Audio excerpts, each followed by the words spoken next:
When it comes to your character, is it you spend a bit of time researching that character, or is that just something that you pull from your life, that, you know, of your nieces or nephews, you know, think thought about them at the time? Children. Children in general. I mean, I don't think. I mean, no, in this instance, no. I mean, the nature of the subject matter is enough to bring anybody to tears. But that's not really the point. The point is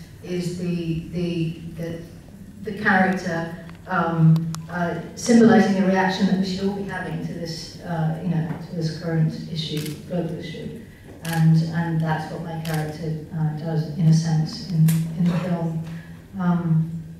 There's not much research that needs to go into it. Tell us about your personal experience, obviously filming in India. This film doesn't shy away from the topic of child trafficking. You know, the ending is about hope, but whilst you were there with the filming, and Jeffrey has more stories about that than my short time spent there, but filming in India is a challenge, to say the least. But certainly jumping on board to this and becoming more educated about the situation has had an impact on an area of my life that wherever I can spend to speak out about this, I attempt to engage people in conversation about it.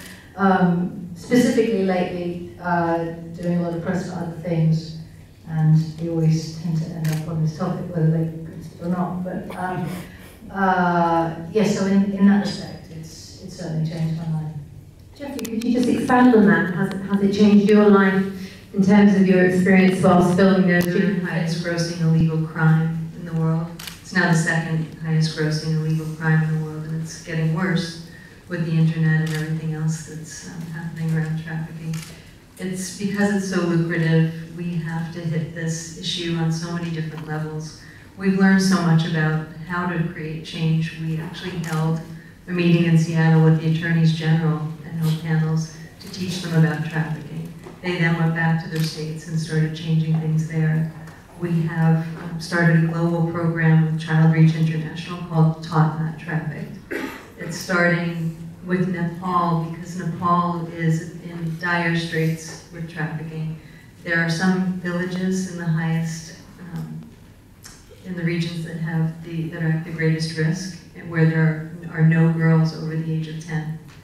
So imagine villages with no girls. And so we are starting there, and this program is all about keeping kids in school. It's about keeping girls and boys in school, so that, because if you keep children in school, they have an 80% less chance of being trafficked. And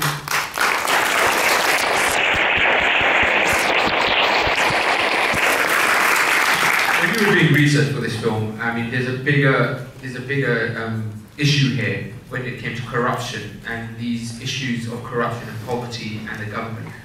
How much opposition did you find from those sources, the people who are in charge of not telling this story or not letting this story come out?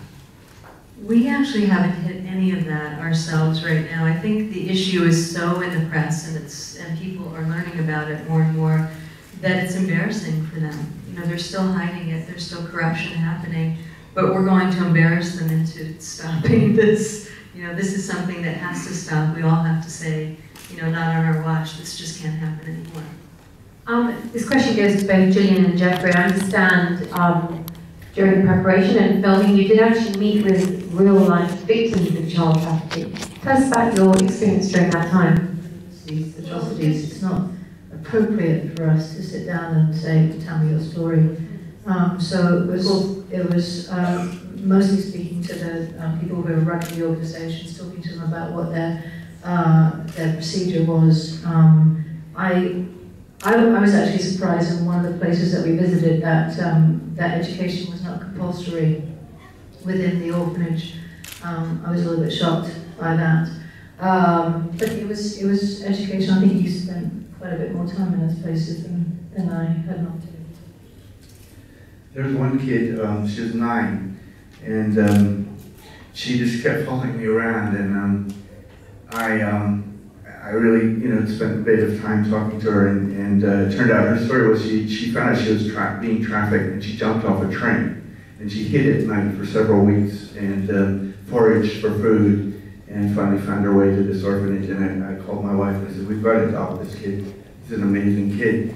And she said, well, you know, she got off the train, you don't have to, she's going to be able to survive on her own. But like literally, like, you know, I mean, one of the first safe houses we went to, there was a kid lying on a bed, shivering in fevers, you know, they're waiting for an ambulance to come get her. And meanwhile, I'm talking to the woman that runs the safe house. She's a survivor herself. She's telling me the story of how she got out, met her husband. He kept courting her. He'd come to the brothel and sleep with her, not having sex. He did this for months until he wooed her, and then he married her and he cut her out. And so there's just a million stories that I've heard, and you can't tell them all. You know, it's just sort of, now those stories are really deeply embedded in me, and we just want to do what we can to help the kids. Has it changed you as a filmmaker and the projects you might take on in the future, just straight from this film? Absolutely. I want to do more films that help kids.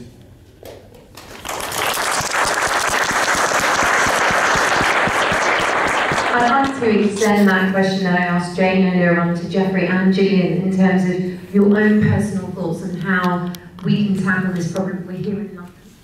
Well, it depends where you want to, you know, you've all got time, you've all got talent, you've all got treasure. So choose one of those three things and give, you know, I'd love to call out our partners, Child Reach. Can you come up cheering and Firos? Can you tell us about that? Yeah, right. Let's give a round of applause.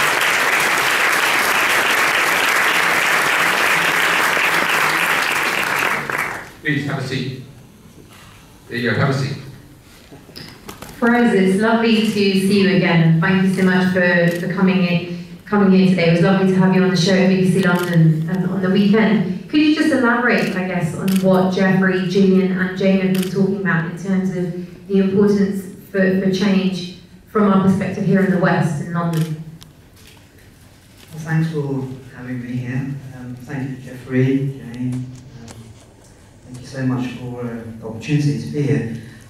Look, this film, I've been kind of involved with 2 years, talking to Jeffrey and Jane while it was being made. And sitting here today, 2 years later, I've got to say I'm just blown away by how sensitively this subject's being tackled.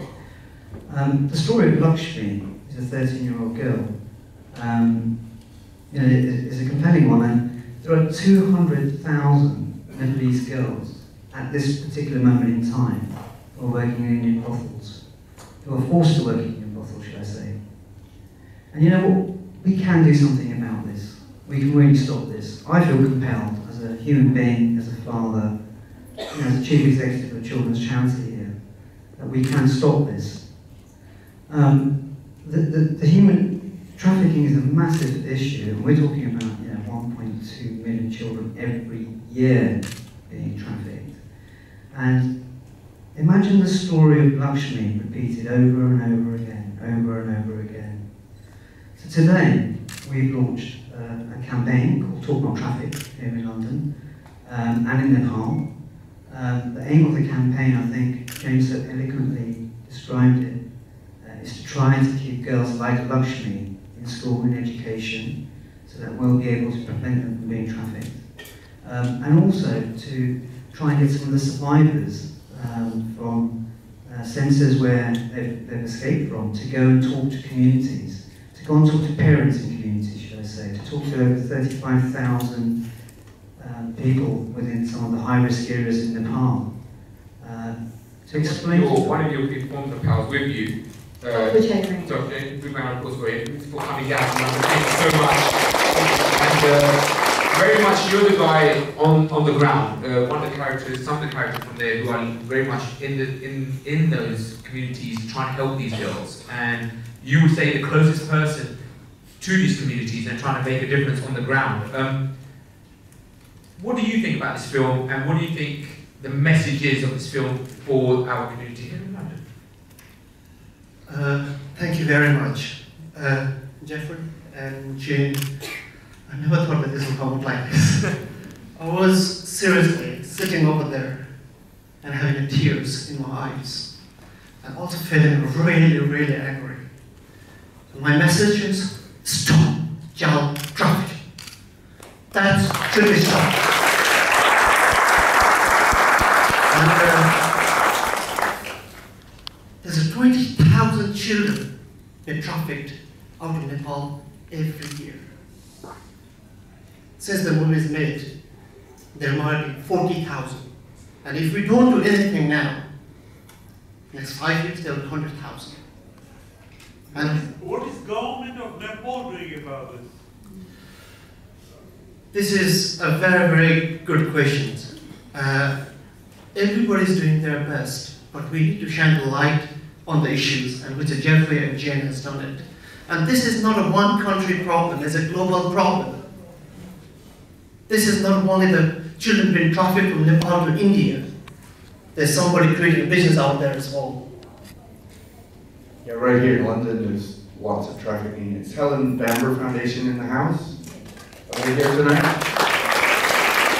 Yeah, come on up. So Helen Bamber Foundation, Emma Thompson, our exec producer, is president of the Helen Bamber Foundation, but they're working right here in London. It's not over there. It's right around the corner from where you live. Would you like to say something? Yes, it is happening all over. It's happening on the streets that we live on. It's happening in houses that look very much like our own. It's all around us. And it's happening in sexual exploitation. It's happening in labor exploitation. It's happening in places that people are criminalized for working in conditions of trafficking and slavery that include people like your DVD sellers or your cannabis farmers. Many people have been trafficked. It's all around us. And whilst we at the Helen Bamber Foundation will work with children, but we also work with adults. And I think it also has to be remembered that 5.5 million children is the statistic you've seen today. But globally, there are 30 million people living under the conditions of slavery, and that is twice more than those throughout the 350 years of the transatlantic slave trade. The face of slavery has changed, but it's all around us. And it's very well organized. These are gangs working in tandem with each other globally. So the people that are slaves are shipped globally. And we have to get very well organized to address it. In India, Jane and I went to the rescue mission in Mumbai, and it's about 5 floors, and every floor was a different, like top floor was Biharis, second floor was Nepalis, third floor was kids from southern India, Karnataka speaking. It was like that. They were divided by language groups. Within India, there's a recent study that just came out from Dasra Foundation and the Ahmadiyar Foundation and 2 others, Hummingbird Foundation and a Japanese foundation whose name I can't pronounce. They, in that study, estimate there are 13 million women and children coercively forced into sexual slavery alone in India. Of that, they estimate 70% to be under 18. Those numbers are completely different. Those numbers are harrowing, actually, and you can't fully fathom that. What I would like to say to the audience here tonight is, as part of your goodie bags, in all of your goodie bags, the London Indian Film Festival have provided full information on both charities. In terms of the particular campaign, Taught Not Trafficked, if you will be tweeting tonight on social media, then if you do hashtag Taught Not Trafficked, that's an instant way that we can start talking about this tonight. So please do take that away with you. The number is a number? Yes. Okay. There is a number. Take out your cell phone. Just take out your cell phone and try to hit this number down, go for it. So in your bags, there's a leaflet that says Talk Not Trafficked. If you can text, have you got your phones? London, have you got your phones? Yeah. If you can take out your phones, if you can type in TALK, and text it to 70007, that will be a donation of £3 you'll be making. And if you can, please add your email addresses so we can keep you informed about how else you can get involved with this campaign. So that's taught. If you can, put your email addresses in if you want to be contacted. We've got no frequency in this. We've got no frequency in here. It's not going through. is, with that, please, when you leave here, before we go to the party, on the way to the party, we just go to the outside. Make sure you do that, please. Thank you so much. Sorry, the number is in. Oh, the number's not in there? The number is 70007, and that goes in the number line to call. The message is taught in your email address, but the number that you send it to is 70007. And it's definitely in the bag. We made sure of that. Big round of applause for the charity still on the stage, please. Thank you so much. Thank you so much for that.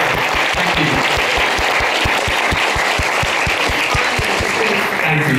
Thank you, Rose. Thank you, Dr. Cherry. Thank you so very much. Just finally then, your final thoughts, Jeffrey, when we've talked about child trafficking and about the film.